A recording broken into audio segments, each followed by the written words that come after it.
সেটা হচ্ছে যে বর্তমান সাংবিধানিক কাঠামোর আলোকে এই নির্বাচনটা হয়েছে এবং সেই আলোকে তারা সরকারের যে কাজ এই কাজগুলো করতে চান। কিন্তু বর্তমান সাংবিধানিক কাঠামোর আলোকে কোনোভাবেই কি 2026 সালে নির্বাচন হতো? কোনোভাবেই হতো না। এই সাংবিধানিক কাঠামোর আলোকে কি গণ অভ্যুত্থান ছিল? ছিল না। অন্তর্বর্তীকালীন সরকার ছিল? ছিল না। ঐক্যমত্য কমিশন ছিল? ছিল না। নতুন করে এই যে গণভোট নেওয়া হলো এই জুলাই সনদ এবং সংস্কারের জন্য, এটা কি ছিল? ছিল না।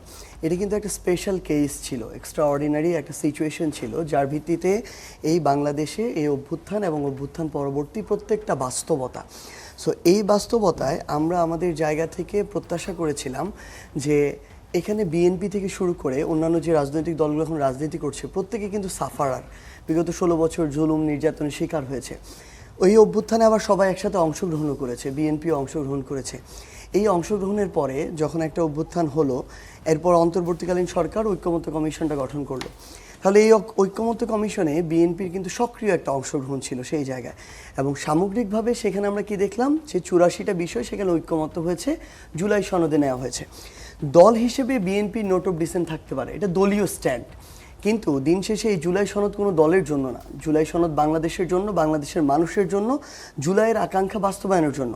ভাই মাত্র আরেকটা সুন্দর কথা বলেছেন যে তারেক রহমান নির্দেশনা দিয়েছেন যে তারা এখন দলের এমপি না, তারা সকল মানুষের এমপি। তাহলে কেন তারা দলীয় এজেন্ডাগুলোকে সকল মানুষের উপরে চাপিয়ে দিচ্ছেন? সকল মানুষের আকাঙ্ক্ষা তো গণভোটে তারা প্রতিফলন করেছে। এখানে বিএনপি যতগুলো ভোট পেয়েছে তার চেয়ে হা ভোটের পার্সেন্টেজ অনেক বেশি। তার মানে বিএনপিরও অনেক মানুষ তাদের জায়গা থেকে চায় যে এই পরিবর্তনগুলো হোক, সংস্কার হোক। তার মানে এটা হচ্ছে জন আকাঙ্ক্ষা। তাহলে আজকে প্রথম দিনে যখন আমার সংবিধান সংস্কার পরিষদের সদস্য হিসেবে বিএনপিরও যারা জয়ী হয়েছেন তাদের এখানে শপথ নেয়ার কথা, প্রথম দিনই যখন তারা এটা নেন না, আমরা মনে করি তারা দলীয় স্বার্থটাকে দেশের এবং জনগণের স্বার্থের চেয়ে আগে দেখে তারা তাদের জায়গা থেকে ওই যে ক্ষমতার যে সর্বোচ্চ জায়গায় থাকা যেটা আগে ছিল এবং জনগণের সাথে ক্ষমতার যে ভারসাম্য যে হতো না, ওই জায়গাটাতে তারা ফিরে যেতে চাচ্ছেন।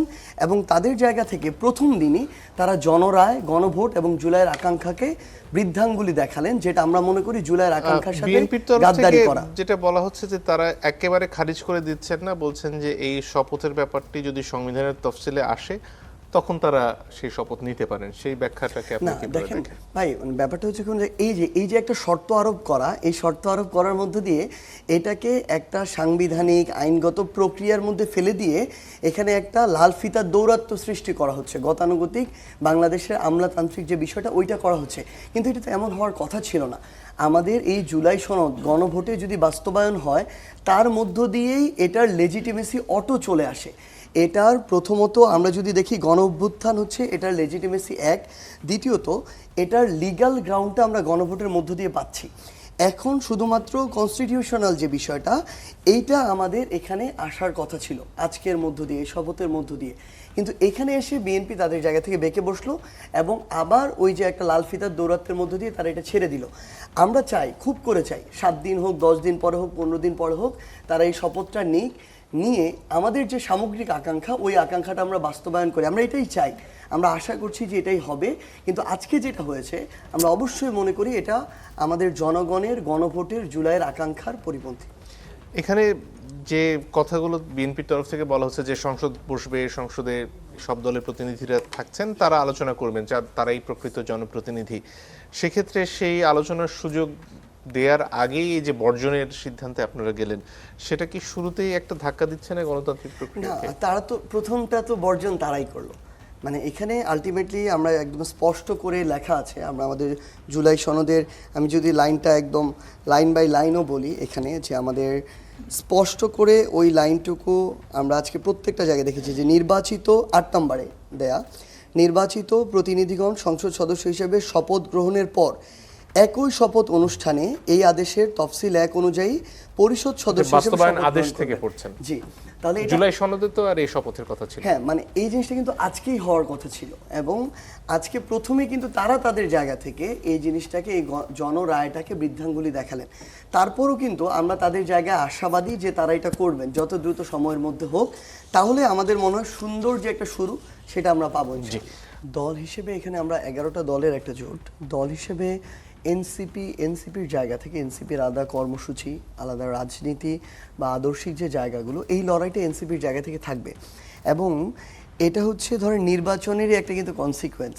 এই যেটা আমরা আমাদের জায়গা থেকে বিরোধী দলীয় নেতা, উপনেতা, হুইপ দেখলাম, এখানে এখন পর্যন্ত এই ধরনের সিদ্ধান্ত বা আলোচনা হয় নাই যে 5 বছর একসাথে এভাবেই থাকা হবে, এরকম না। কিন্তু আপাতত এটা তো সংসদীয় জোটের রূপ নিচ্ছে। অন্তত আজকে পর্যন্ত এটা আমরা সংসদীয় একটা জোট হিসেবে, কারণ কি দিন শেষে এখানে যারা একসাথে নির্বাচন করেছে, এই জায়গা থেকে আমরা মনে করি যে বিএনপি এখানে একটা 2/3 অধিক সিট নিয়ে তারা তাদের জায়গা থেকে সরকার গঠন করেছে, 212টা সিট প্রায়। তো সেই জায়গা থেকে বিএনপির এই জায়গাটা, এটাকে আমরা মনে করি অ্যাজ এ হোল একসাথে যদি একটা বিরোধী দল হিসেবে ফাংশন করা যায়, বরং ওই জায়গাটাতে বিএনপিকে একটা শক্তিশালী বিরোধী দল যেভাবে তার সরকার দলের জায়গায় রাখতে পারে, ওই জায়গায় কাজ করা তুলনামূলক সহজ হবে। কিন্তু এখন পর্যন্ত এই সিদ্ধান্ত এরকম কিছু হয়নি যে 5 বছর একসাথে স্থানীয় নির্বাচন থেকে শুরু করে প্রত্যেকটা জায়গায় একসাথে ফাংশন হবে। কিন্তু সেই আলোচনাগুলো হয়তো সামনে ধীরে ধীরে আসবে। কিন্তু আমরা এখন পর্যন্ত এনসিপির জায়গা থেকে আমরা আমাদের যে আলাদা কর্মসূচির জায়গা, আলাদা রাজনৈতিক বা আলাদা রাজনীতি, আলাদা সংগঠন, এই প্রত্যেকটি জায়গা আমরা ওই স্বাতন্ত্র্যটা বজায় রেখেই আমরা মনে করছি যে আমরা আমাদের জায়গায় কাজ করব। এবং এটা বরং আরও সহজ হচ্ছে। অনেকের আগে বলছিল যে এটা জামাতের সাথে হয়ে গেলে মিলে যাওয়ার সম্ভাবনা আছে, বিলীনের সম্ভাবনা আছে, বিএনপির সাথে বরং এটা কম। কিন্তু আমরা দেখছি বরং বিপরীত কিছুটা, যেহেতু একই সাথে বিএনপি মধ্যম পন্থার রাজনীতি করে, আমরাও সেই রাজনীতিটা করার চেষ্টা করছি আমাদের জায়গা থেকে এবং করছি। সেক্ষেত্রে জামাতের সাথে একদম ক্লিয়ার পার্থক্য করা যায় যে ওনাদের রাজনীতি এটা, আমাদের রাজনীতি এটা। তো আমরা সেই জায়গাটাতে কাজ করছি এবং মাত্র তো নির্বাচন শেষ হলো, আজকের দিনটা গেল, শপথ হলো। আশা করছি যে কিছুদিনের মধ্যে আমরা আমাদের দলীয় যে আলাদা কর্মসূচি, সেই কর্মসূচি নিয়ে মাঠে নামবো। সেক্ষেত্রে মাঠ পর্যায়ে কাজ করতে গিয়ে এবারে নির্বাচনে আপনাদের প্রার্থীরা বেশ বড় অংশেই জামাতের কর্মীদের উপর নির্ভরশীল ছিলেন। সেক্ষেত্রে এনসিপি নিজস্ব কর্মী গড়ে তোলা বা তার নিজস্ব যে মধ্যপন্থার রাজনীতির কথা আপনারা বললেন, সংসদে একসাথে থাকলে একইভাবে চললে সেটা করার সুযোগ আসলে কতটা? আসলে মাঠ পর্যায়ে আমাদের দেখেন, রাজনৈতিক দল হিসেবে আমাদের দলের কিন্তু এখনো আত্মপ্রকাশের 1 বছর পূর্ণ হয়নি। তো সেক্ষেত্রে আমাদের যে আসনগুলো ছিল, প্রত্যেকটি আসনে আসলে একদম ওয়ার্ড পর্যায় পর্যন্ত যে কমিটি বা সাংগঠনিক যে স্ট্রাকচার, যে ভিত্তির উপরে দাঁড়িয়ে আমরা এই নির্বাচনটা করবো, এটা এখনো তৈরি হয়নি। কিছু কিছু আসনে হয়েছে, যেমন আমার আসনে আমি বলতে পারি যে হয়েছে। আমরা উত্তরাঞ্চলে দেখেছি আমাদের নির্বাচিত হয়েছেন ডক্টর আতিক মুজাহিদ, আমরা যদি তার আসন দেখি, আমাদের আক্তার হোসেন তার আসন যদি দেখি, এই আসনগুলো তো হয়েছে। এবং হাসনাত আবদুল্লাহ আসনে যদি দেখি, 30টিতেই হয়নি, অধিকাংশতে হয়েছে। তো আবার 300টিতে হয়নি। তো সেই জায়গা থেকে আমাদের এই জোটের যারা আছেন বিভিন্ন কেন্দ্রে, তাদের উপর অনেক ক্ষেত্রে নির্ভর করতে হয়েছে। কারণ দিন শেষে একটা দীর্ঘ লড়াই সংগ্রাম এবং পথ চলার পর আপনি একজন কর্মীকে বিশ্বাস করতে পারবেন, তাকে আপনি প্রধান পোলিং এজেন্ট দিতে পারবেন ওই বিশ্বস্ততার জায়গা থেকে। তো সেই জায়গা থেকে অনেক ক্ষেত্রে আমাদের নির্ভর করতে হয়েছে। কিন্তু আমরা আমাদের জায়গা থেকে এখন যেটা মনে করছি যে মাঠ পর্যায়ে কাজ করে আমাদের আরেকটা জিনিস স্পষ্ট হয়েছে, বরং এটা আরও বেশি হয়েছে, যে আমাদের কাজের ধরন, আমাদের দলীয় আদর্শ, আমাদের চিন্তার জায়গা, আমাদের এক্সিকিউশনের জায়গা আলাদা জামাতের থেকে, একদম স্পষ্ট করা যায়। এবং ওই জায়গায় আমরা বরং এখন আরও ওই জায়গাটা স্পষ্ট হয়ে বরং ওই জায়গারও বেশি কাজ করতে পারবো বলে আমরা মনে করছি। এই কাজটা আমাদের শুরু করতে এখানে হবে। তো কিছু তিক্ত অভিজ্ঞতা আপনাদের আছে, যেমন সারওয়ার তুষারের আসনে জামাত ইসলামের তরফ থেকে তাদের প্রার্থীকে উঠিয়ে নেওয়া হয়নি।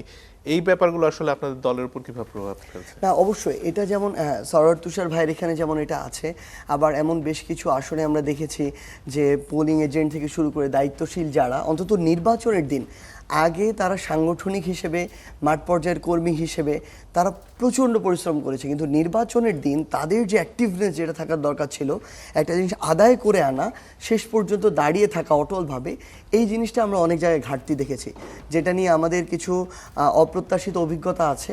কিন্তু আবার একই সাথে মাঠ পর্যায়ে তারা প্রচণ্ড পরিশ্রম করেছিল নির্বাচনের আগের দিনগুলোতে, সেই একটা ভালো অভিজ্ঞতার জায়গাও আছে। তো আমরা মনে করছি যে ওই জায়গাটা থেকে সামগ্রিকভাবে আমরা এনসিপিকে আলাদা করে, এনসিপির যে রাজনীতি মাঠ পর্যায়ের, সেটা আমরা আদর্শিকভাবে এবং সাংগঠনিকভাবে করতে পারবো। নিশ্চয়ই।